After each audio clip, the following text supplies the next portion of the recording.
Good evening and thanks for joining us. We begin tonight with the story of another Canadian child shot and killed in his own home. It happened in Brampton, Ontario. His name is Keshawn Williams. He was just 9 years old. The police say he was shot in the head while he was watching TV in the living room with his 15-year-old brother. Jennifer Tryon joins us now from outside the boy's home in Brampton. Jen? Hi, Donna. Well, imagine this is the third time in 2 weeks that a young person has been shot and killed with a gun in Canada. And what is so disturbing and confusing in this case is that police say the shooting was targeted, but no one can fathom how a little boy could be the intended victim. 9-year-old Keshawn Williams was the new kid at school this year.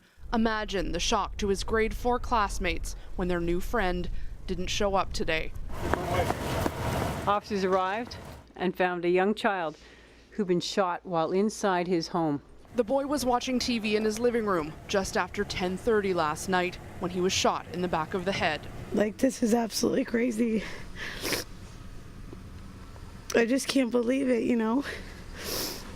The single bullet, police said, came through the window. I've been advised that the evidence shows that the house was targeted, and I cannot speculate further for evidentiary reasons, but I wish to ensure the community that this was not a stray bullet. The house was targeted, but it's not clear if it was meant for Keshawn's family. He, his mother, and his 15-year-old brother had only moved there a week ago. 15-year-old brother the target? We have no idea who the target was. Police aren't ruling out that the bullet may have been meant for the former occupants. Already this week, in Montreal, a teenager was shot while inside his home. A 16-year-old was killed in this case, and his 12-year-old brother has been charged.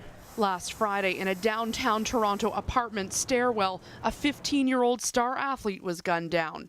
Now this third death has parents like Sarah Getz, whose own 9-year-old played with Keshawn, ready to field questions about gun violence she never dreamed she'd have to answer.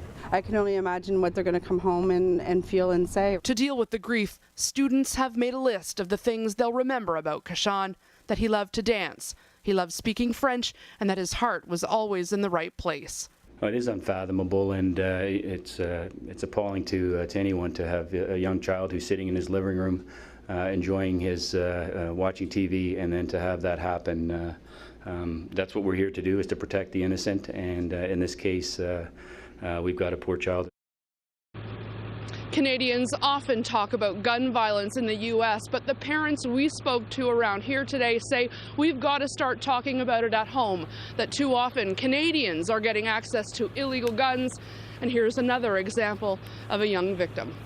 Donna. All right, Jen Tryon in Brampton, Ontario. Thanks, Jen.